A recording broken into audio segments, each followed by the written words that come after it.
dude, I feel like everybody's right and everybody's wrong. 100%. Why is this important? Why are we even going here? He's helped a lot of guys. He's also not had success with a lot of guys. Come in with a purpose, and they're very intentional with what they do and how they do it. From the majors to the sandlot, baseball and softball share space in one place. Welcome to the farm system. Fellas, and the ladies, welcome back to another episode of The Farm. Code, I feel like we haven't done one of these in forever, my man. Haven't. I know we haven't. We're locking back in, baby. We got like a whole new family here. We got Winston that's in the back corner, and the new pup. People. I guess Tank's in the camera, but yeah. Winston napping, so we'll let it rest for a little bit. Yeah, 100%. Hopefully, he'll make a camera debut on the podcast here soon. I'm sure. I don't know if he'll be able to. Got to get him while he's small, though. Yeah, he's already Tank size. I don't know if he can snooze like Tank and be able to hold all the way through yet. He's not as trained and Tank's a professional. Look at him. He like that. He's a whole professional. You know what I'm saying? It takes time to be that good. Yeah. No, it has been a while, though. But we've been doing some stuff. We've been doing a whole bunch of things. Yeah. Anytime we usually get quiet on our day-to-day, that usually means there's a bigger project or something that we're working through, or some way that we're building something, or something's taking a lot of our energy. You know what I'm saying? So, and then also too, we also had someone, we had Nicole Leaf.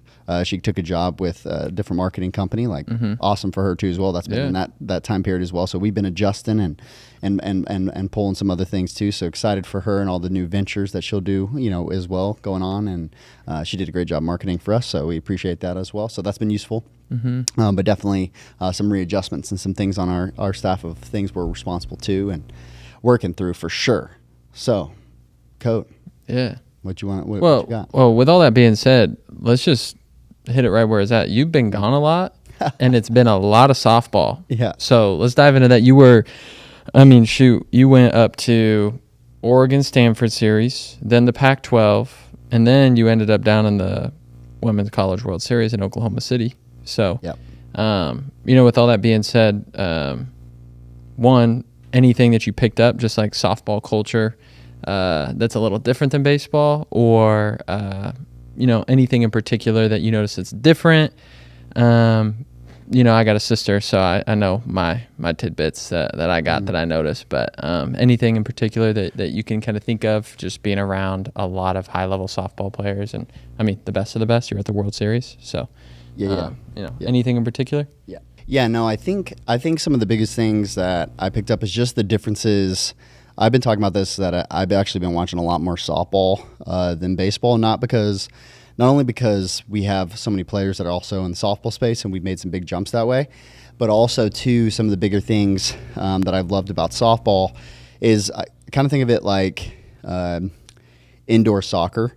It's like, and the reason I bring that up is like they're different sports, right? You have outdoor soccer, indoor soccer. The biggest difference between the different sports, if you don't know, is when you're indoor, obviously the field is much smaller, right? So it forces a lot more activity, and also too, it changes like the skill set because you just have so much more time pressure, and also too, like the game's like really fast. So like softball to me really feels like indoor soccer or like indoor, baseball, in the sense of the field's a lot smaller, and so there's a lot of action. So like every play, like every ground ball, there's action. It's a bang bang play at first base, right? And then also too, on top of that, you get a whole bunch of things where like, the skill set of like even laying a bunt, like the angles are a lot tighter, and you also got to keep it a lot closer, and you got it's like the placement's super important, and then you have skill sets like slapping, obviously that wouldn't work in baseball, but because of the field dimensions and because of all of that, that creates that different dynamic in the game. And then also because of how close the bases are, there's a lot more people that are trying, to steal because you don't have to cover less distance. Mm-hmm. It's more about how good of a jump you can get and a lot of those things. So that forces issues. And then, like I said, too, as an infielder, like, every ball, like a routine ground ball is like, it's a fat plus runner almost with every single player that's running. So, and then if you actually have a plus runner, then it's like, you got to come in, like it's do or die. Like it makes a lot more do or die plays, and you got to have a lot more like athletic moves inside the infield too.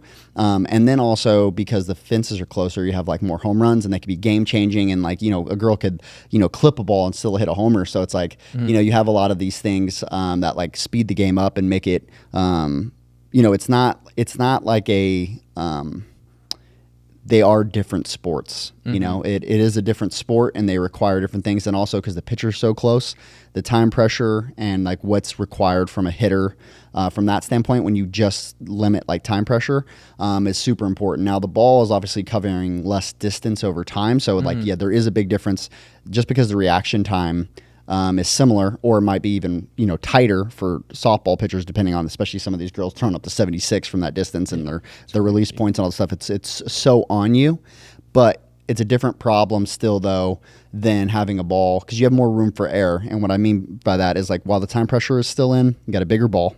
Step one. Two, the ball is going at a lesser rate of speed, so it's in the zone for a longer period of time comparatively to, you know, ball coming 90 miles an hour, right? Because it's covering more distance over time. So, so because of that, they are different. There's some differences between the task, and then also too, like, you know, rise ball is like a real, you know, issue when it comes into softball. Just a different dynamic where, like, you know, hitting wise, we never have to worry about a ball like actually coming up.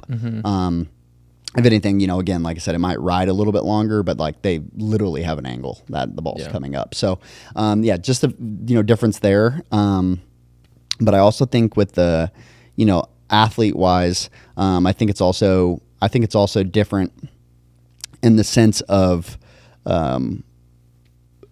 understanding the, not only the different sport, not only it being a different sport, but also too, I think it's a totally different dynamic when understanding, like, there's obviously male fast pitch as well, like, and there's like leagues and, you know, a whole bunch of things that you can go in that direction too. But also too, you know, again, like the a female's anatomy and a male's anatomy is different, right? When we always talk about that, like, if you have to push a baby through your pelvis, you have a different, you know, pelvis, and again, because of that, it changes some things too about like how they move and, you know, what they have to overcome. They're also in general, genetically, much more flexible, and, you know, have much more laxity in their body and like other things that they have to overcome. So it's also different into, like, you know, where we place emphasis and like what's, you know, important. You see a lot more like squatters, like more inside of softball, and a lot of that is like stability, and also too, like the way that their like femurs kind of go in. I'm getting nerdy with the stuff though, but like there's definitely differences between the sports, and like if you try to treat them specific, like directly the same, you're gonna have some issues as well. And I think the gamemanship, there's a lot more strategy, especially because the reentry rules are so interesting, Right. Especially with like pitchers. Right? Like, we're like, oh, okay, we go to the bullpen, we got the pitcher out of the game, like, we're good. Softball, it's like, yo, this girl comes in for 3 batters, gets her out of the inning, and then the ace comes back in. Right. And you're like, For a little break. yeah, you're like, dang, she just like took an inning off and then came back and shoved. Yeah. You know, so like, and then also too, you have to see her again, maybe tomorrow in playoffs, or again, at least the, you know, a day later if you're doing a 3-game series or something like that. And so that becomes a much bigger weapon. One single pitcher, obviously an ace, becomes a very big weapon for a softball team comparatively to an ace in baseball. It's like, okay, great, we'll see that guy in 5 days or 4 days or whatever, right? Like, and again, like, he's still going to get tired. He's probably not going to be as sharp the next day, all those other things, when in reality, like, a lot of those girls are like ready to rock, and she might be a little fatigued because she was more in the sun, you know, throughout the day, not necessarily because her body is so broken down. Right. So, and then the reason I also bring that up as well is also late in the game, when in baseball people would start losing velocity, like the pitchers aren't as sharp as all those other things. In softball, that's obviously very different because they fatigue differently. So some of these girls are 14 innings in, and she's still pitching. She's still in the game. So again, it's just there's some other issues, and again, different sport where like. You know, again, like the reentry with like base runners and like all these other things. I was thinking about this weekend when we were playing. I was like, man, there ain't no reentry here. No. Like, you get pulled out, you're out. Someone comes and runs for you, you're out. Yeah. Right? Like, I've been so used to watching softball where it's like, oh yeah, we're gonna put this person in the run, and then, you know, then boom, the other girls are going back in to play defense, and like she's gonna hit again, and it's like, you know. And then also too, again, like I said, the reentry for the pitcher is crazy. Yeah, like, it's wild. Yeah, you saw that with the what was it, the Super Regional with A&M in Texas. Yep. That pitcher, I mean, she threw the whole first game, the whole second game, I believe, too, and then the third game she pitched like the first 4 or 5 innings, came out an inning, and then went back in. Like, she pretty much pitched like 90% of the innings, and pitched, like, it was insane. And two, obviously, like, very, very dominant pitcher. So I get it, but.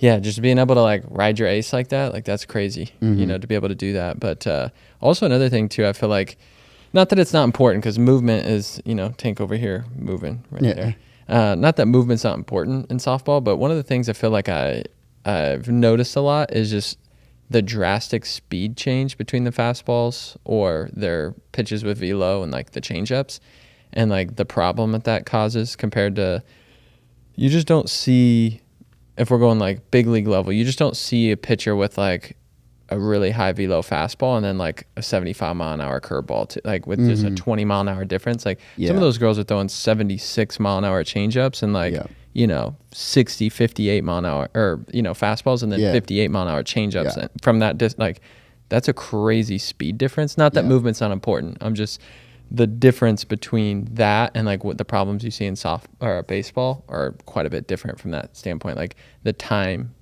pressure, like you said, but then also too, them being able to take 15-mile-an-hour off a pitch, literally right after throwing 76 from that close, is like such a crazy, different problem for sure, you know, to face. But that's definitely one of the things. Yeah, no, I think that's a really great point, Code. I think the closest thing we have to that is kind of like a Kershaw curve, right? Which, because it's very similar when someone has a changeup like that. There's so much, is usually like so much vertical to it, like there's a big drop to it too as well. And if that's getting paired up with a rise ball or something like that, or a screwball, or even to a curve, right, where they're curving front door and back door, their curves are more like sliders to us, but also too, they have some differences too of like what they can make the pitch do and like which way they make it slide. Yeah. So they can do some different things there as well, which is interesting. Again, like when you kind of think about that and like the pitch names and like what that actually means. You know, obviously, and again, if you're listening to this and you're more of a softball player and not understanding what a slider looks like in baseball, it looks like your curve, right? It's more horizontal and breaks more like that. Where in curve in baseball, there is some horizontal, but it's much more vertical. There's a lot more vertical drop to it. I remember the first time Nicole saw a curveball out of the machine, she was like, what in the world? And it's just like, that's a different problem to solve, because it's like more three-dimensional in the sense of, you know, again, it's not only just breaking, you know, down, but it's also, it's a different shape that you might have never had to face before. And again, just because the throwing motion of softball, like you're not creating that same shape. Drop balls, like, you know, somewhat, you know, but again, unless you've ever seen like a baseball curve before, you'll see like there's a different shape that's just not created in softball. So so definitely some differences there, and especially like you said, the spreads that you have to have, especially when someone's throwing really hard. It's like you, again, unless you're like sitting on that changeup, unless you're like sitting on that, you know, that pitch, it becomes much more difficult. And then also too, it changes your approach, and like that's a big thing that we're talking about is like you know, approach wise is some big differences, but I think one of the big things too I wanted to note was, you know, there's a lot of things going around with like NILs and a lot of things where people are talking about kind of like players and like, oh, like, you know, are they going to be tough anymore because, you know, they're getting paid to do X, Y, and Z. I always thought that was, I thought that was interesting because you got, when coaches started getting paid more and more money, that wasn't the conversation. It wasn't like, oh, are they going to work are they going to work as hard because they're getting paid so much money? It's like, it only happens when it comes to athletes and they're like in college and it's like, well, you know, like this is where they're supposed to grind and all these things. It's like, no, the college is making millions of dollars off of, you know, again, what they're doing. And again, the players, and not every sport, not every school. Again, there's very select schools that are making money like that. But again, your LSUs, your Bamas, you know, there's certain schools that are really bringing in some, you know, money, especially SEC, ACC schools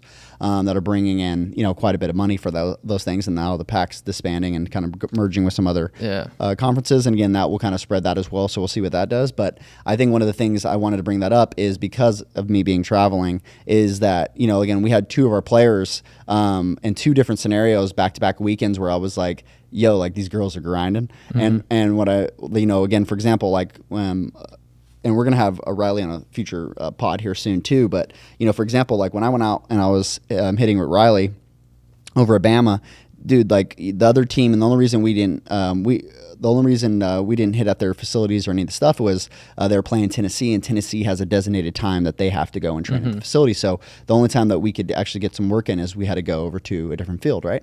And so we went over to a different field, but it was a weekend, and there was like a whole big tournament there and all the stuff. So it's like we had to find another field.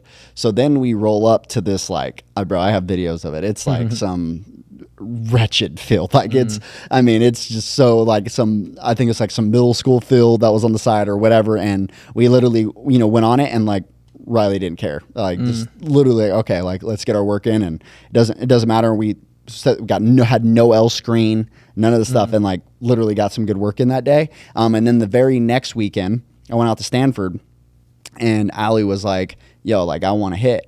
I want to hit. And I'm like, okay, but I already knew the next morning it was supposed to be raining, and they don't have an indoor, right? They're supposed to be getting one, FYI, but they don't have an indoor. So it's outside, right? And they have a roof over their cages, but it's outside, right? And so, I'd wake up in the morning, I send her a text. I'm like, hey, still getting to work in? Because it's raining. I mean, it's raining. Yeah. It's cold, all the things, right? And she's like, yeah, like, let's go. So I literally, and then again, if you know Stanford, like where you have to park and like walk into, it's not the shortest walk either. So I'm like, this girl got me out here swimming, and I'm walking in. The water's flying sideways. There's gust, all these other things. They literally pushed the game back till super late in the day, and as the storm kind of ran through. But yeah, there was nobody out there. It was just me and her in a side cage. Rain blowing in, we actually scooted up in the cage because we were just getting pelted with, all this water. And again, like she's out there just getting her work in. And I'm like, okay, like, again, everybody can have their opinions of like, don't get me wrong. I'm not saying that there isn't some things that we need to stay mindful of with like NILs and like, some of the stuff, but also at the same time, like I think it's also interesting how involved people want to be with like how somebody else spends their money when they're young if you go into, let's say you're Justin Bieber, right? He was very young. He's making money and all those other things. These people have advisors, like all this other stuff.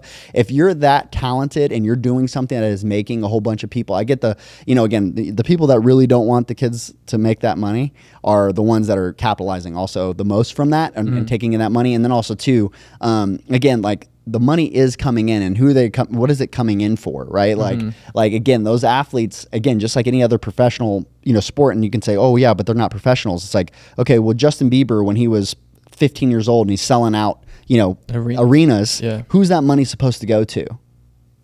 Like, who is that supposed to go to? And also too, like, again, just like with anybody else in any other profession, like, if again, some kid on Bama football wants to go buy a Lamborghini, let him go and buy a Lamborghini, right? Like he's going to learn those lessons however he wants to spend the money. He's going to do his other thing. Hopefully, again, he's got people around him that will help him do his other thing. But that's not a reason for him not to get paid, right? Like it's just like anybody. And if you're doing work or something like that that's super valuable in any of the ways, like whatever. Again, there's plenty of adults that don't spend their money the greatest and steward it the greatest either, and they have all their stuff. So again, I think just some of the things that people kind of going hard on that, and then I also too I think the other big hit, which is normal, and I think there is some things that are probably going to get done from this side, but also the other part with I love Jay Johnson from LSU. One of the comments he just made the other day when he was doing a press conference, and he was talking about how at his level and like what he's done at other schools to kind of get to this point before he got to LSU was he was building a program, quote unquote, where he was having guys where they come in their freshman year, maybe they're going to redshirt, they build up the program, they have all these guys that are kind of funneling in all these other things. Now with the transfer portal and NIL, he's like, I now have to build teams more like a year by year basis, right? Like how good are we going to be next year is like by who I get in, because LSU, one of the things that people got to keep in mind is you don't just have transfer portal, you also got a draft, right? So between the draft and the transfer portal, and also to NIL and like competing schools and other stuff, right? That like, again, like it's a different dynamic, and they have to recruit differently, and and again, it causes some different things. Now the other thing is I think that they also got to be very careful. Is that there is a big difference. There is a large gap between SEC, ACC, and let's say like Big 10 or whatever it's going to be, Big 12 or whatever it's going to be next year, right? There's a big gap between these Power Fives and the rest of the country, right? And we forget how many other D1s are out there, that these little NIL deals, like the stories that everybody hears about and how much money all these kids are making or doing whatever, is the smallest fraction, right, of all of these athletes. And so most of these athletes, like, again, I remember when I was playing and I was like, wait a second, like, I can't have a job. Like I couldn't go get a side job. Like I couldn't go get a part-time job because I'm an athlete. So I just have to be broke. Pretty much, yeah. So I just have to eat like crap because I go to a small school and because they have these regulations against the biggest schools. So now we, as a mid-major, or also just being in the NCAA period, right, is that there's these regulations. And because of all of that, because of this top 0.5% of all of the players in this entire league, now I can't go work for money.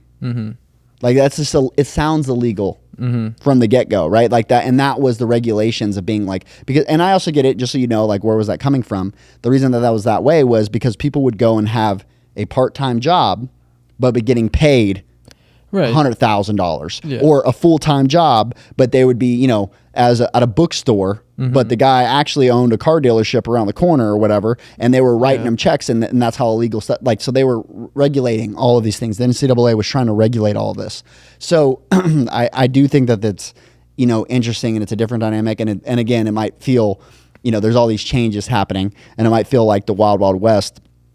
Of like, you know, whoever has the most money and all the things, but also too, like on the same side of that, right, too, as well, it's like, well, yeah, but they're also making the most money, right? So, and that money was already going somewhere, right? Instead, it was going to building the college. Like if you go look at the map of a school of what it looked like 10 years ago compared to now, you know, LSU has grown crazy amount, right? Like Bama's go crazy amount. Like these coaches are getting these ridiculous contracts, all these other things. Well, why? Because they're making so much money, and it's a nonprofit, so they have to put the money somewhere, and they have to spend the money. And meanwhile, again, like there's kids there that are going to that school that are like, you know, it's like, oh yeah, but their school's getting paid for. It's like, yeah, great, but they're like, again, like they're making the schools so much money. Like again, you have a stadium, you have a football stadium that is bigger than sometimes twice as big as some NFL stadiums.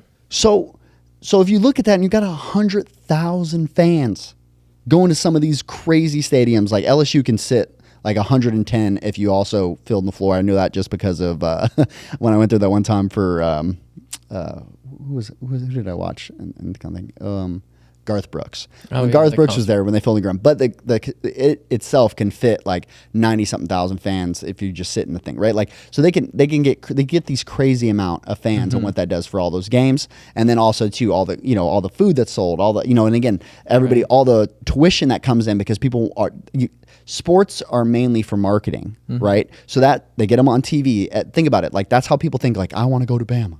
I want to go to LSU. Like sports are a major draw, which is why they created them in the first place. Because again, what it does is draws people into the school. So I just think that all that stuff was pretty interesting. Again, like going around and also seeing the differences between different athletes and also what different schools do and what resources they have based on how much they're willing to invest in their sports and their athletes, and like what that looks like. So what is your what are some of your thoughts kind of on some of the NIL stuff? Because I know that it's been kind of a I mean, transfer portal. I mean, I think too. I mean, it's still so new-ish and fresh. I guess like my biggest thing is I got a little sister that's going from JUCO to, you know, trying to find a home, and I think talking to her through that process, one thing that I think has kind of changed is it makes JUCO transfers way harder now because why would those coaches go recruit a junior college player when they can go get another D1 player that's just leaving a D1, right? Yeah. Like almost like mid-major. Why would they grab a senior out of high school? Yeah. Right? Because I just talked to Scott with the Bombers for softball, and he was saying the same thing. He's like, man, like I have to get our girls ready to come in, not to just be a freshman, but to come in and compete immediately with juniors, right? Yeah. Upperclassmen. And like, again, why would that school, if you want to go a Power 5, why would they recruit this senior out of high school, right? When they can go and grab, you know, someone out of the transfer portal that from another school that might have been at a D2, might have been at another mid-major that is now developed, and they can go and kind of grab that player from there if they're willing to transfer or whatever. Yeah. So, I mean, I think with that though too is like it's giving opportunities for some of the smaller schools to go get maybe players that they couldn't have gotten in the past. Yeah. Because now they have access to some money and like can make some deals with these players.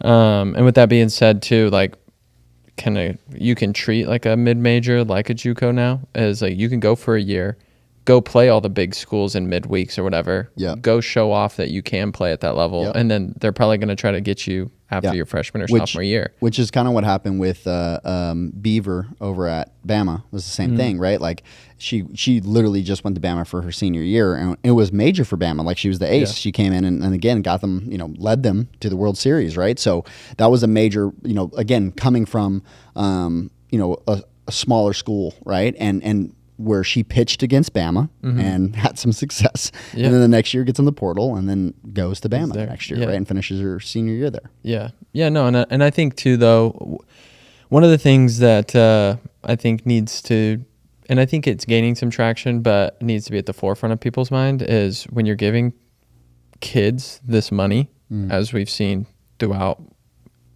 all of our lives, when people of that age blow up and get that big and that famous, and if they don't have people, a support team around them, helping them mentally and emotionally handle all the pressure that they're getting, like for example, back in Nebraska, Jordy Ball transferred there. She got hurt this last year, so pitched for Oklahoma, obviously one of the best pitchers in the country, transferred back home to Nebraska because she's from Nebraska. I think it was her ACL or something. She had a significant injury, didn't play the whole year. So Nebraska, they're all right, but they didn't do anything crazy. But with that being said, it's still Jordy Ball. Yeah. And now I think there's 2 girls from Arkansas transfer there, a catcher from Arizona that hit like 370 transferred there, and with a bunch of bombs, like 25 bombs, and then another pitcher from Arizona State transferred there. Like they're having all these girls transfer to Nebraska now, which Nebraska's never really been like this crazy destination for softball, but it's an investment for the school, right? They gave her all this money, and now it's bringing in other girls too. But also with that, like, what kind of pressure does that put on a Jordy Ball, right?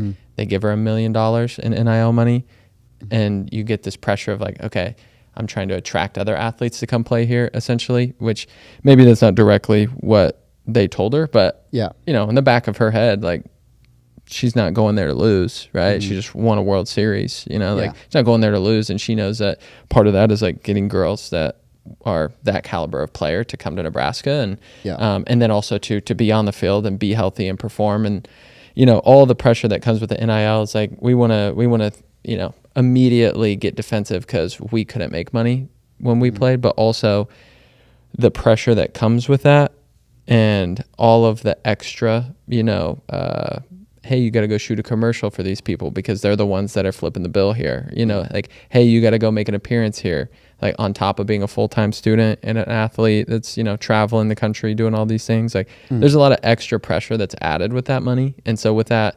my first instinct and my first opinion on it is, instead of us being like negative and hateful and, they're giving all this money, like, this is your time to grind, or we could protect them because they probably are going to go through some things that maybe emotionally they're not ready for, to have $1 million in their bank account or to be, given that and know how to invest that and know how to not spend that money. And then also too, the pressure of playing, like they're not giving $1 million to a local kid that's just going there to get their degree. They're giving $1 million because you're going to go perform on TV and you're going to get views and you're going to go drive ticket sales and jersey sales and all that stuff. And like, well, what happens if they give you that and then you go get hurt the first game of the year? Like, how do you handle that? What happens if you go get rocked your first 2 games? Like, how do you handle that? And so I think there's extra pressure that comes with it. And like, that's my first instinct is, I know I wouldn't have been, I wasn't ready emotionally in college when they gave me $1,000 for tuition. I was like, man, I gotta go perform, doc. Like, it's like, these people are given 6-figure salaries and $1 million checks written to them, or their foundations or whatever, however they distribute them. But contrast, not too many of them. Yeah, yes, but some of them, right? And then too, like, but again, even a small amount of money for some of them, like, that's a big deal, and like the pressure that they can put on themselves for that. So, but I mean, I think it's good because I think a lot of people that did play college sports in the past that didn't get paid would have loved to get paid to play college sports. So, I mean, I think it's awesome. I don't know if you saw that too. The NCAA just settled and paid a ton of people that used to play. So they went in, they had an algorithm that there was a court case that they came to a settlement because they were getting sued. Right. So they had a lawsuit against the NCAA with all these athletes that are like, you use my name and likeness to make all this money, blah, blah, blah, blah. And then, like I said, from the middle, it sounds illegal, right? Because again, just like too, it could be Tank or something like that. It could be any, it could be your kid, right? It don't matter if my kid's a 2-year-old. If you're using my kid's likeness and all these other things, and it becomes all these things that makes you all this money, and you exploit that, make all this money, and then send me on my way, and now I'm going into the world and I'm still broke, right? And also too, my tuition, a lot of times too, a lot of these athletes like either wasn't getting, it matters what sport they play, but certain sports, like baseball, a lot of those guys, there's almost nobody with a full scholarship, even with that stuff. So like, again, like people that are not in that world and they just watch the news, they think that everybody's out there making millions of dollars. And it's just like, that's just not the case. Like we're talking about the smallest fraction of fractions, right? Of how many athletes that are actually making anything even over an extra 10K a year. Yeah. Like, I mean, and just all the way down to that, right? And then you have this, like, again, this minute, again, the extremes that everybody pulls into. But again, I think it's one thing for us to realize is that sports in general have come a long ways where they're not just athletes anymore, they're celebrities, right? And this has been a thing for, again, like the Justin Biebers. There's been, you can go back to the Jackson 5. Michael Jackson was pretty damn young when all of these things were happening. He got celebritized and all those things.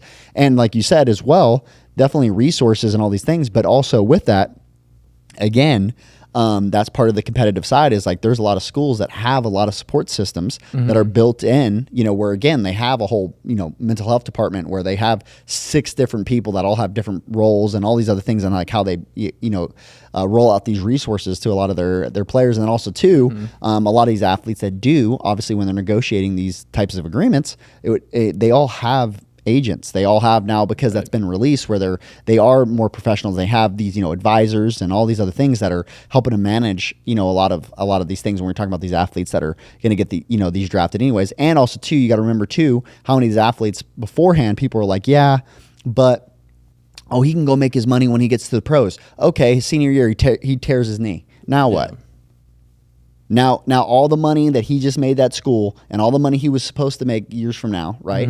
Now he's just on his own, and now he's got to go into the world while he's also dealing with his identity, and he thought he was going to go be in the pros and all those other things. It's like, how about that guy, right? He just made, again, like he just did all this thing, and he was the Heisman winner, and he was X, Y, and Z. It doesn't always play out that way. And also too, again, you're talking about like helping those players, like those players previously, or some of the ones that had the biggest struggles. And again, like, that you would be worried about with, again, like not only like, suicide ideations and like all these other things. It's like they had this whole identity that they were going to be an NFL player or they're going to do all these other things, and this is where they're going to make all their money. And now they spent all this money because they were already spending the money, because this is the thing too as well. What they were doing was people were giving them like lines of credit, or there was a lot of other things that were going on that, again, for years. And obviously there's some crazy times when schools got busted and all this other stuff too.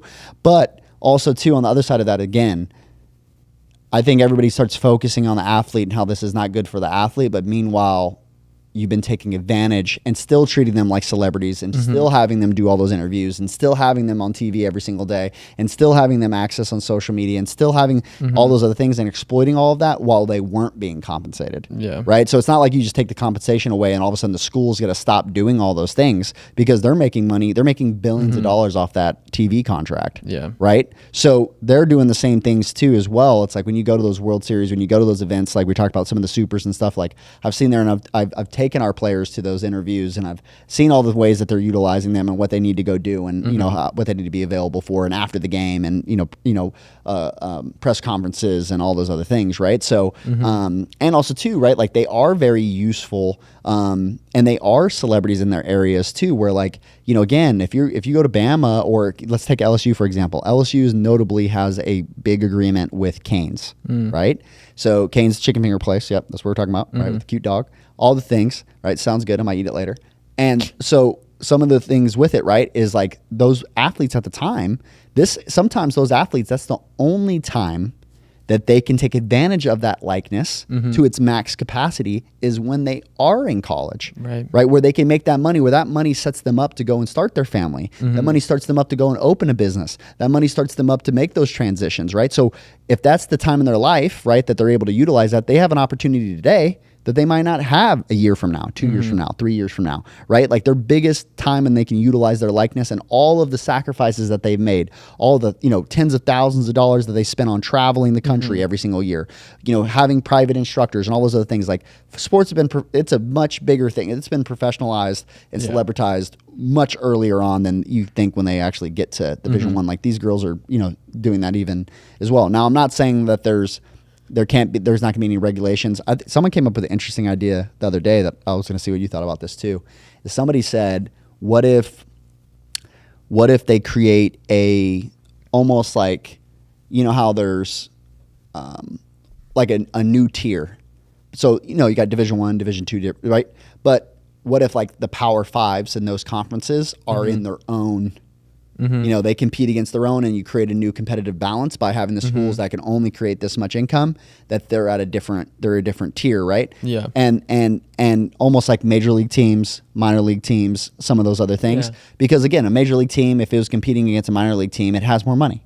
Right. Like you're just not going to be able to compete. Now, another thing that they do at the major league level is to make that, from the Dodgers to the Yankees to these big, anybody else? Yeah, these bigger teams, right? Yeah, is they have caps, right? Where you get taxed a certain amount of money if you spend more than this, and yada yada yada. I do think that there's probably going to be some type of like regulations, but I also think that it's kind of tough because that money's still going somewhere, right? It's not like it just disappears in the la la land, right? And then also too, how are you going to tell a business guy that they should stop making more money, right? Like that's literally the president's job at the school, is to keep growing the school and then reinvest the things and like bring in, and then just like any other business, right? Like if there's going to be some that are successful and some that are not as successful. And so you look at that as well. And it's like, again, in any type of business, right? Like we're a smaller business, and like the bigger businesses, like again, corporations like Walmart or Amazon or whatever, right? And there's like monopoly, there's things in there to make sure things don't get crazy out of hand. But like still with that as well, right? Like, and there's tiers within taxes of how much they get taxed and all that stuff. And not to get political and all this stuff, but there is definitely things that are inside of all these things. But I think that there's probably definitely more regulations that will come like along with it. Sure. But I do think that, one of the things with it is just like, I think that people just think if you just take, again, where is the money going? Right? Like, where is the money going instead? Somebody's still getting the money. Yeah. You take the money away from the player, it's not like the money stops coming in. It just goes back to the school, right? Or it goes back to, whoever. And then also too, then you go, oh yeah, but it's going to the school. It's going to a good thing. Okay. They're paying the president millions of dollars. They're paying it's not like it's just, they're writing bigger salaries for all of the employees, and they're building buildings and stuff. And like, again, it's not just all back to the public, right? Like, again, a lot of these things, it's like they're buying, Nick Saban, they're doing other things. So it's like, it's not like you just take the money away and then all of a sudden, if anything, in that scenario, who gets screwed, and in my opinion, what's illegal is telling, like back in the day when like I remember sitting there for 9 months trying to make $5,000 last. And I mean hot dogs and top ramen, right? And again, this is me not hating on them and not wanting them to go through the things that I had to go through as an athlete. And in reality, again, like I didn't even have the same opportunity as someone that just went to the school and paid off their student loans. I literally had to take loans because I wasn't good enough to get enough scholarship. Right. And also too, I was going out of state tuitions at a lot of different places. And then also on top of that as well is we weren't allowed to work. So it's like, and then also too, even if you were allowed to work, when do you have time to work? Yeah. You don't even have time if you're allowed to. So. You know what I'm saying? Unless you were doing like online things, right? Where you can do like social media and stuff. We didn't have that back then. Like that wasn't even really a thing, right? Yeah. So I think that's the thing too, is like, again, people that are just like, take the thing away. It's like, no, look, like the world has gone that direction that like, athletes are not just athletes anymore. Like they are celebrities, right? And because they are celebrities and they do have a likeness and they do have a way to like build their brand and all those other things, and what they do, they have a platform that they can utilize, is like, again, that's always been a thing. And yes, there needs to be resources and help and things that go around there. And again, if their money is going to the right places, you also enable the athlete to go and they can hire personally. LeBron James spends over $1 million a year on just people to help, just his inner circle with his training. Yeah. Right? So if they're getting more money, that opens it up for them to go get different agents, them to go have their own therapists, to get them to go have their own things, right? And then on top of whatever the school is also providing and stuff too. And let's not also get this twisted. When the athletes have been doing this, the schools are also still making, again, not only are they're still making money, they're making, because they're getting the best players and that brand's they're making even more money, right?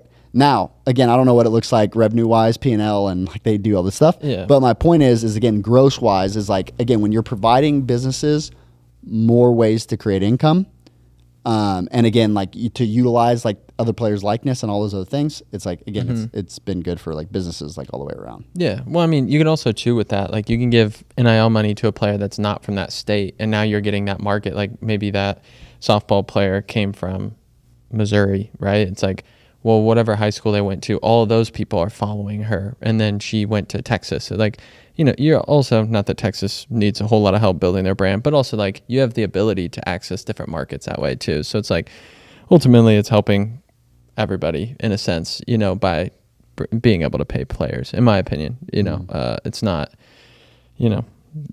it's not making things worse in the grand scheme of things. It just needs to continue to be regulated and like learn and grow and like adapt with it. And like what are going to be the holes? It's new-ish.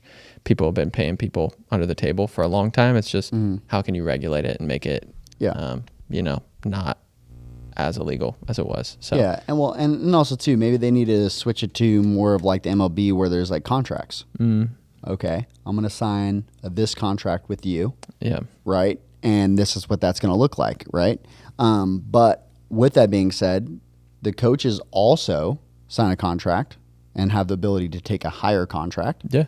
Right? If something's offered to them, or again, it has to be, it's all how you write up the contract, right? You can write up the contract where like someone has to be first, to like, Jay Johnson was saying that the other day, like there was an opening in another school. They asked if he got, if they had anybody reached out to him, and he said, well, by my contract, the AD would be first to know. Yada, yada, yada. Again, like if other organizations want to hire a coach from a different organization, a lot of times they have to get approval, through that they're, make their contract, and they can negotiate those things if they're trying to hold on to their coaches. So there's a lot of ways. This is not new, like, right. Like having some of these things, right? And then also too, you have players like, you could say someone like, Bauer, for example. By the way, you saw that. Yeah, I see he's making some talks about Houston. We'll see if that ever lands. That's what I figured. But I was just thinking about that as well. It's like someone like Bauer who's like betting on himself, where he's like, no, I'll take a 1-year contract, nothing guaranteed. Other than like my base, but he means like again, he's not taking a 5-year contract, try to take all this money, right. Or take lesser money because he's betting he might get injured or something like that, right? So instead, like I think that might be a different thing too as well, where like it just comes into like more of a contract thing, and you can have contracts for 2 years and all these things. And either way, that like that's still having the money going to the players, but they're agreeing to a rate, right? And then what that does, and it can possibly help both sides. Again, I don't know how necessarily that all plays out, but again, that not everybody is not a free agent every single year in the MLB. It would be crazy off season every year. It is. That was currently. Would be like with that. So there's different free agents every year, but not every player is a free agent at the end of every year. Like it's a new draft. Every year, and every player's trying to get signed, Usually they're trying to sign 5-6 people or whatever, and mostly bring back majority of the team. Yeah, I mean, it's a big deal. It's a big deal in the MLB if you sign one player in an offseason, like one significant contract that is. Sure. Like, obviously you're adding like 2, 3, 4 people here and there, but like smaller like it's a big deal if you sign one big player. Like right now in college, there's like 10 people going from school to school. Like every year is free agency for everybody. The last 2 years, it's hectic. So and it's creating openings, because this is the other thing is, I think the system always like self balances too. There's also a whole bunch of players that think they didn't play because their coach is a dick, and then they got in the portal and never played baseball again because wasn't that their coach was a dick, they just aren't that good. Yeah, And so that's also self regulating too, where some of those kids are getting in there thinking that they're better than they are, or that they got the short end of the stick or whatever. And again, like that's also kind of like self-regulates like inside that as well. And also I think the other thing you have is not only that self-regulation, but also a lot of people that are hating on the transfer portal, not knowing too that a lot of coaches are telling players they need to get in the transfer portal. Like, hey, if you come back next fall, I don't know if I'm gonna have a place for you. Yeah. Right. I don't know if you're gonna be, you're not gonna start here, yada yada yada. And like they're getting in the portal too as well. So that creates a whole nother thing as well, where it's like, again, and it also matters what level you play at, right? Where it's like I'm talking about is like some of these lower levels that they're not really having to deal with any of these NIL stuff or transfer portal stuff. It's like not as big of a deal. It's crazy, and it's so crazy in the top 1% that's all we talk about. But in really like the 99%, they're doing way different things. And so I think that's the other part too as well, is like, some of these schools are also getting players a lot easier, because I remember the same thing too. You know how many kids go to an LSU or they go to somewhere like that and they just don't play? Yeah, most of them. Yeah, right. And then so they just wanted to say that they were going to play for that school and all that stuff, and then all of a sudden they didn't play, and they haven't played there for 2 years or whatever. Right? I know kids that didn't play till their senior year, sat for 3 years, redshirted, maybe even another year, and got all the way there, and they still, like their senior year, they got like 40 at-bats. Yeah. It's like, dang, bro, okay, you went to LSU, and at the whole time you really didn't really play very much. It's like, but if you would have went to a mid-major, you would have played every day. Yeah. You know what I'm saying? So it's like, I think that's a big piece too as well, and it's a harder sell for athletes now to be like, well, buy your time, you'll play next year. It's just like, I can get in the portal, go play for somebody else this entire year, and then transfer back. Right? Or it's like the portal is now all of a sudden, it's a harder thing to hold on to people with depth, because they'll just go somewhere else and play. Yeah. Which is a different thing. Yeah. I think also too, another thing is like, it just kind of forces them, like you've mentioned multiple times, to be professionals. And what professionals do is they understand, like, they get opportunities to do brand deals because they've worked on their craft and their game, and they're good at what they do. Yeah. And people want to watch them be good at what they do. Ohtani's doing deals that he's doing because he's good, not because he sucks, And so with that being said too, is, some of these college players, one of the biggest transitions that I see is, there's a lot of extra stuff going on, as it could be a distraction. But again, what got you some of these opportunities, or could get you, is working on your craft and just continuing to build what you started. Like, just because you got to college doesn't mean you're done. It's like, okay, I'm kicking it and I'm just trying to take advantage of what I've worked on. Like, most of you guys, as you get to college, still aren't even scratching the surface of where you could be potentially. Yeah. And again, some of that stuff can still be built on, but you have to be able to put that ego aside of I'm owed this because of all this work I put in. And again, something you've said multiple times, hard work is a prereq. Just because you did all this work doesn't mean you're owed anything. And just continuing to build and work on that, the product, right? If you're trying to sit here and market and take advantage of a product that isn't good, you're not going to get deals. And so continuing to do that and make that a priority. That's another thing too, is it's just kind of forcing them to grow up a little faster, and get a taste of what being a professional is like, So, with that too, that's going to be a big thing that's going to force all these kids going into college, is to kind of learn that aspect of things. And it can be so easy to get lost in all these brand deals and NILs and this and that, and wanting to do all this. Even the ones, like you said, 99% of them still aren't getting all that. We're talking about the best of the best that are already pretty much going to be professionals, in their respective sports. And so, the ones below, they're trying to achieve those deals and make that money and stuff like that. Yeah, most players I know don't have a single NIL deal. No, no. We joke about it, but I mean, or maybe someone sends them a water bottle for free or something. Yeah, exactly. It's nothing crazy. Most of these girls and these dudes are getting a bat wrap, or a water bottle, or a bag, or some sunglasses, or whatever for a social media post, or they're doing some training trade outs, or and we're talking about minor stuff that just helps the player out, majority of it, which is with that. And then also too, I mean, I get the heart of it too, because this is the other thing, is at some point, especially I think college has a bigger issue in that people going into college has been or signing up for college has been going backwards for years. Yeah. It's Major been decline. major tanky, getting a big stretch on the thing. Is, again, that's been declining. That's been declining for year over year. Like it's declining at a pretty significant rate, which is because, again, like the product that college is actually creating in the education and like what that applies over to the real world. And also, again, different ways that you can make money. Back in the day, it was like this period in time. And I know my mom's generation, like she was like so heavy on me, like, oh, if you went to college, you go to college, you're gonna make all this other money. It's like, I was a college dropout. Like I was a college dropout. I guess I technically have my associates, right? Like, again, college dropout, all those other things. And like, again, in the world, it's like more about your skill sets than it is about just like having a piece of paper that says that you have these things. And like also too, the world's also changing and like what you need to know. Now, again, if you're going to go and be a doctor or you're going to go and do certain things that you like, you need your law degree or other things, there's going to be things that you definitely, there's like some other stuff, but also too, again, there's plenty of people out there with, MBAs that, are, working out of Starbucks or something, right? So it's just like, understanding that, like, that as well, that that's also changed as well, which I think is interesting because then you get into the question of like this professional athlete or doing these other things, and it's like you're saying like, yo, I could make so much more money if I didn't have to go to all these classes, and I actually went and just ran my business, which is like more than being like a professional athlete. So like I think that's right now obviously there's still a requirement that they have to be full time. But also too, a lot of schools handle that differently. Full time, and a lot of schools are just online.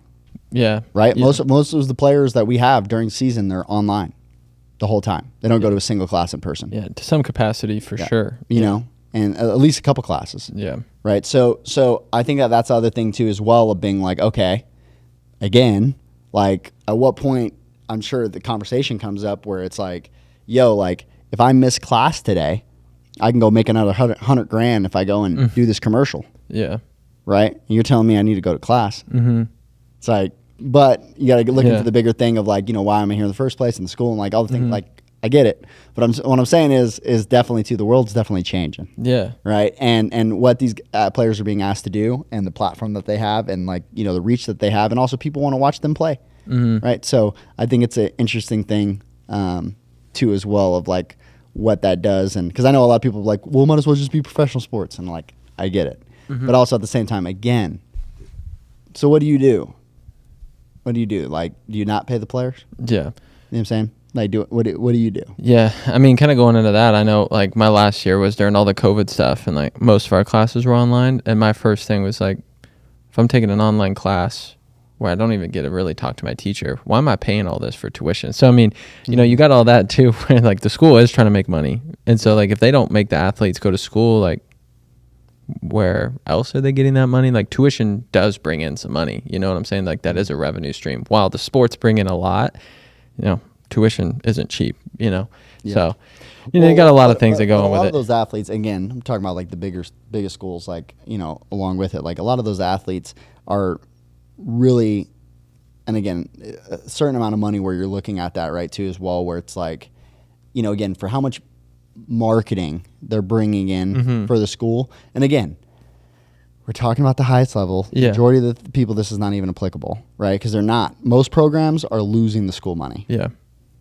They need the tuition to be able to even pay for the sport, right? Like a lot of the schools I played for, we weren't bringing in money into the school. We were in negative. No. Yeah. Right? 100%. So again, usually football and like basketball are like the only two sports that really bring in money like that at certain schools. Some of the bigger schools, they might make money from every single sport that they're doing, right? But a lot of schools, like, believe me, bro, a lot of my baseball games I played in front of 20 people. Yeah. You know what I'm saying? It's like, generous. Very, very, Again, like games were played with nobody there. Yeah. Very odd. Like, we got more people at our adult ball game. You know what I'm saying? So it's just, it's true. It's just different of just understanding too, like the difference in like those levels and like it's, different in that way. But, some of those other schools, like I was talking about, like, Bama, for example, it's like, the girls are not paying, like softball girls, like 90% of the team's not paying tuition. They're getting discounted tuition. They're getting in-state, after they're there. And then also too, on top of that as well, they got NILs and then also get academic money on top of that. And all, like it's so discounted all the way down that like they're not leaving school like owing money. But again, that's not true for so many other athletes that are throughout the board when everybody else says like, well, they're already getting free tuition. It's like, first off, they're giving them, like, again, we're doing comparison of money. We're not, I don't think you're understanding that when the school builds a $10 million building every year, they're making some money, right? When everybody's getting these contracts where they're getting $1 million contracts for all these coaches and they're signing these TV deals for billions of dollars, they're making money, right? So the TV deals were a game changer, especially for streaming and all the things that they do now. Like, it's huge, right? Especially how ESPN, we could watch so many games now, like SEC every game. Yeah. You go on there and it's on ESPN Plus. We can just watch it. Right. So they're making some bread from all this stuff. Right. So it's like, again, the money's got to go somewhere. Right. So and again, it's not for every single sport, but like SEC, ACC, some of those other things. Right. Like, there's some real money that's coming in. SEC is like on a different planet. Oh, yeah. I mean, they're their own world. I mean, they just went and got Texas and Oklahoma added to the SEC too. Yeah.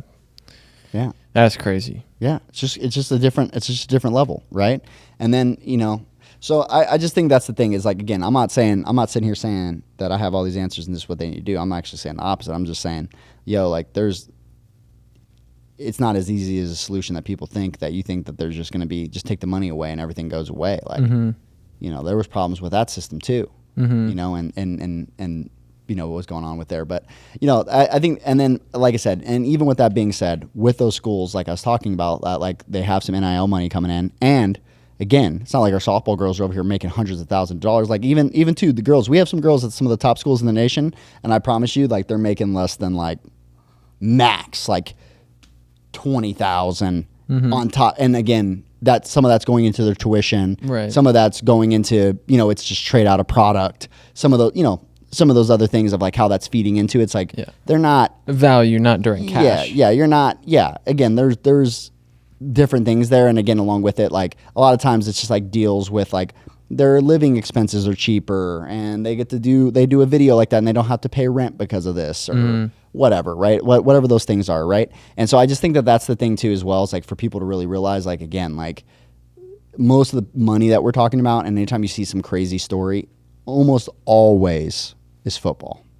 Oh yeah, almost always. Yeah. Now, I'm not saying basketball is right behind it, right? But football primarily is what drives the contracts for, like, these schools and, like, all those other things. So we're talking about not only just very particular schools, but we're also talking about very particular sports, which is a whole nother thing by itself, right? Where we're trying to regulate everybody else because of particular schools and because of a particular sport. Yeah. Well, I mean, I think football almost single-handedly, like, covered most of the other sports scholarships at my school. Like, it was just such a big sport and had so many athletes and brought so many fans every single week, and their brand was big. They're nationally ranked, so they could have camps and you could do stuff with that, right? And so people would come there and just walk on to be a part of that program, because of how good they were. And that was just my school, just a D2. Like, I can only imagine Alabama, football is probably providing money for all sorts of people.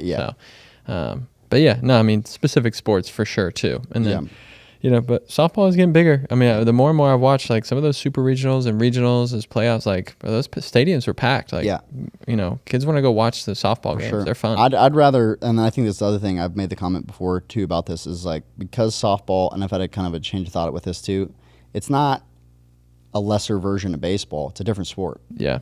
So because it's a different sport, like, it's entertaining. Like, for example, like, I'll go watch dudes playing softball is a wild, like, again, some of those events are freaking crazy too. And also too, the other thing is, as well, is, like, like, again, if we're talking about these players getting paid and all these other things, and you think they're feeling entitled to X, Y, and Z, I mean, not from my lens, not from the girls that we train. Oh no. And don't get me wrong, I know that we have a very select thing as well, but, like, I'm around all these other players too. I'm in there, when I'm walking in there, those other girls are getting reps in too. They're getting their work in too, and they're doing their other things too. They're out there grinding. So if you're sitting there, like, you think they're that good, just like people think they're just come off the couch and they're that good, like, they're not, right? And most athletes I know, even at the football and, like, all those other things too, like, like, this guy's at practice every single day. This guy's still doing 2 days. They're still doing hell weeks. They're still doing all these other things. They're still out here training. And also too, if you don't think it's a lot of work to sit out and talk to media and run a business and do all those other things, like you said, on top of your schoolwork and all those other, like, These guys don't even have time to be doing a whole bunch of crazy stuff anyways. Like a lot of them too, on the same note of that, they're working for that. It's not like they're just sitting back making that money. Like they're working for it, right? So, and then again, it comes with its own struggles and its own stress, but like at the same time, right? Like again, they're not just sitting back making all this money, right? Like they do have to put a lot of work in. They do have to go and do something for the money. And again, the money was already coming in before. It's just now getting directed to them, and they were having to do the stuff anyways. Yeah. So. I mean, it's the same with, again, just they're professionals. Yeah. Really. I mean, I was watching this thing on YouTube of like Matthew Stafford, the Rams quarterback, and it was just talking about like he's a little bit older in his career and stuff like that, and like they're just a day in the life of Matthew Stafford and like throughout the weeks and throughout the year and stuff like that. It's like, man, showing up at 7 a.m. to watch film, he's lifting, he's going to get a massage, the chiropractor, PT. Then he's going to practice, and then he gets home at like 6, and then he's like eating dinner with his kids. He's making like he's obviously too. He's got kids, he's grown up, adult, and everything. But like again, like we see, he did this commercial, blah blah blah. It's like, yeah, well, also he was at the the facility at 7 a.m. watching film, for 2 hours with the other quarterbacks and the wide receivers leading that room, and like that's also too why he's so good and why he could get these opportunities. He had 3 appearances today that he had to slide in to go over here for this and to promote that and to go do this and to go do this interview, and then on top of all of those other things, and like I said, obviously you add the mix, someone being a full-time student, right? When you go back to that level, right? It's like, like they have other things that make it online or not. They still have assignments they got to get done. They still have, it's not like they're not required to do stuff, right? Like our players still have to do all those things as well. So I think that's again, there's some things that come with it, and I think it's gonna like self-regulate in some ways, right? Where some natural things that will seem very like that makes sense, or other things like along with it. I mean, obviously, like I said, when you look into even just again like the World Series, or if you look into all those things, like typically it's SEC and ACC schools almost every single year now. It's been like that for a minute, and also too, people can say, it's just because they how they rank their schedules. It's like, no, they're just better. Again, in my opinion, I've seen different levels, and like they're better, they're bigger, they're stronger.